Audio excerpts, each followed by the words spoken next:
Oi, gente. A Polícia Federal chegou ao maior doador da campanha de Tarcísio de Freitas e de Bolsonaro e ele foi preso porque, claro, está ligado ao escândalo do Banco Master.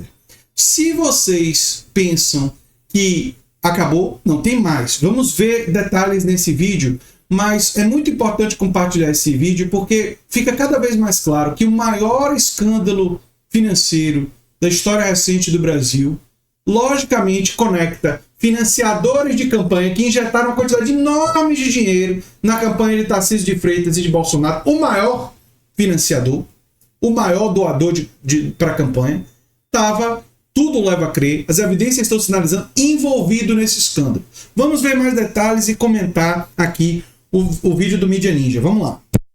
Toque, toque, toque.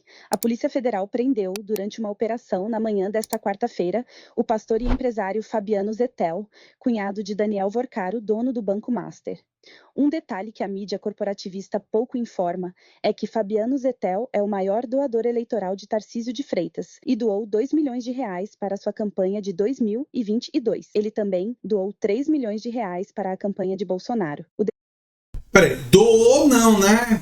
O canal Mídia Ninja aqui usa a palavra doação, né?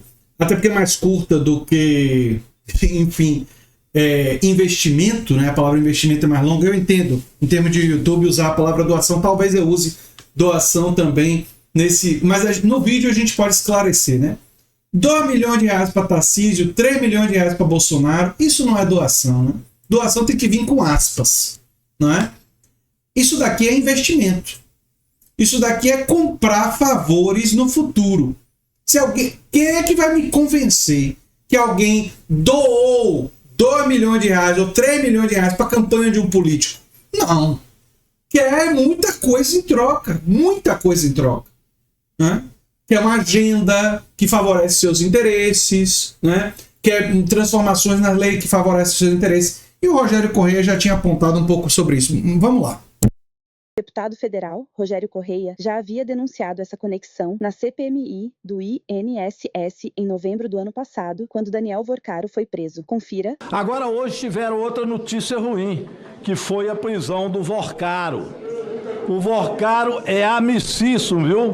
Podem saber disso, o Vorcaro é muito amigo de Jair Bolsonaro. Muito amigo também de Tarcísio. Eu vou mostrar isso para vocês daqui a pouco e vocês vão ver. Mas esse Vorcaro é lá de Belo Horizonte. Ele tem muita coisa, deputada Soraya, de crédito consignado. Muita coisa de crédito consignado. Esse relatório, esse requerimento do Duarte Júnior tem que ser aprovado, nós temos que trazer esse Vorcaro aqui. Vocês vão ver a quem esse Vorcaro é ligado em Belo Horizonte. Meu tempo agora é curto para anunciar, mas o Vorcaro é muito amigo de alguém que já foi citado nessa comissão parlamentar de inquérito, que é o senhor André Valadão, da Igreja da Lagoinha, que é cunhado do Zettel, que é um outro pastor que está com muitos problemas lá. O pessoal depois vai ligando as pontas e vai ver esse Zettel, que é cunhado dele e que foi um dos maiores contribuintes da campanha de Bolsonaro. Zettel deu 3 milhões para o Jair Bolsonaro.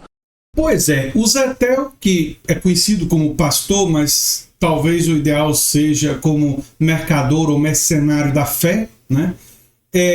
Investiu bastante na campanha do Bolsonaro, na campanha do Tarcísio, e agora é preso por envolvimento com esse escândalo. Mas vamos ver mais detalhes. Essa Igreja Lagoinha tem lá uma fintech, um banco, eu nunca vi isso, uma igreja que tem um banco, uma fintech, chama Clava Forte, que nós vamos ter que também ver o que tem de recursos ali e por que a Amar Brasil, através do Felipe Macedo, foi financiar essas questões lá. Então nós vamos ligar Vorcaro, junto com o André Valadão, vamos juntar isso com Bolsonaro, Tarcísio.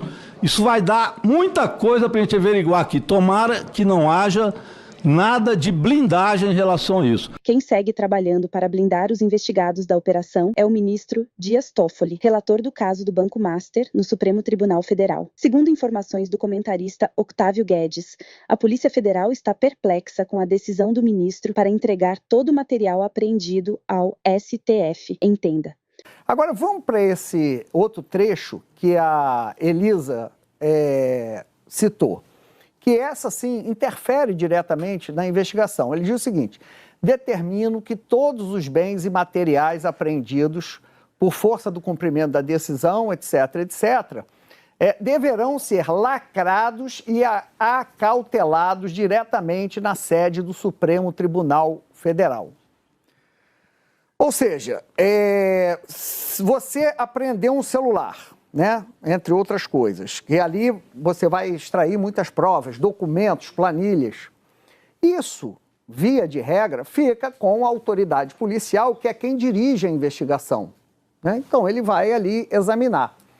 E não com o juiz. Esse que é o estranhamento. Eu ouvi policiais federais que disseram perplexos com essa decisão. Então, o que diz o gabinete do ministro Toffoli? Ele diz o seguinte: olha, o acautelamento imediato tem por finalidade a preservação das provas recolhidas pela autoridade policial e serão devidamente periciadas pelas autoridades competentes. Ou seja, ele diz que ele vai preservar pela polícia, trabalho que geralmente é da polícia. O Bruno Tavares tem uma apuração importante, que é o seguinte: porque o assinante pode perguntar, bom, qual a diferença de um celular, de um computador estar no STF e não estar na polícia? Então, ele explica o seguinte, esses policiais explicam o seguinte: há um risco de destruição de provas, uma vez que os arquivos podem ser acessados via nuvem. Então, você tem o que está ali no celular, no dispositivo eletrônico, e você tem o que está na nuvem. Segundo os policiais, a orientação é extrair as informações assim que os dispositivos chegam na delegacia. E como é que a gente sabe que isso não foi extraído? Isso já foi explicado? Já foram extraídos os documentos ou não? Seria a primeira pergunta que eu faria. Isso para mim não está claro, né? Mas enfim, tudo isso tem que ser muito bem esclarecido, porque se alguma coisa for perdida aí, essas pessoas, inclusive o Toffoli, pode ter que responder por isso, né? Então é muito importante que isso já tenha sido extraído, né? E que já tenha backup de tudo isso. Mas enfim. Então, chegou o celular, chegou o notebook, a polícia já é treinada e especializada em abrir aquilo lá e pegar tudo que está na nuvem. Indo para outra instância, sem que a Polícia Federal tenha acesso, os arquivos podem ser manipulados ou mesmo destruídos remotamente. Pode ser que esse backup já tenha sido feito. Essa é a questão, né? Mas enfim. O constrangimento ao STF com Dias Toffoli na relatoria do caso vem aumentando, conforme explica a jornalista Dani Lima. O ministro soube que tinha sido sorteado o relator quando desembarca para assistir o jogo. Augusto de Arruda Botelho, que é o advogado, né, de um dos casos, um dos diretores do Master, inclusive do diretor de compliance, não é exatamente o responsável pelo recurso que levou o caso inteiro ao Supremo, né? Foi a equipe de Daniel Vorcaro, né, que tem 5 advogados, nenhum deles estava no voo, quem impede e faz com que Toffoli tome a decisão. Agora, à medida que você for olhando as carteiras de investimento, quem foi que investiu, aí a coisa vai ficando, de novo, mais constrangedora. Não é nada relacionado ao ministro diretamente, é um banco que tinha uma carteira considerável de clientes, vão aparecendo aí outros nomes, né? Era um banco que oferecia uma rentabilidade muito acima da média, tem que ver se a família do Toffoli saiu, digamos, com prejuízo, me parece que não. Agora, de fato, vai se criando um ambiente de constrangimento que mantém o Supremo num corner dessa história que está só começando, está muito longe do fim.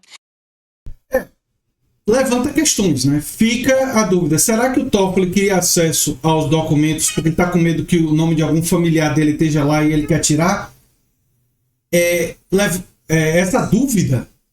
Essa dúvida é levantada. Isso é muito grave, né? Então eu torço para que a polícia tenha feito o backup dessas informações, não é? E eu imagino que se a Polícia Federal é treinada para isso, deve ter esse backup, né? Porque aí esse risco acaba não sendo minimizado, né? Minimizado. Isso, para mim, precisa ser, de fato, esclarecido, né? A gente precisa, de fato, compreender melhor isso, né? Mas enfim.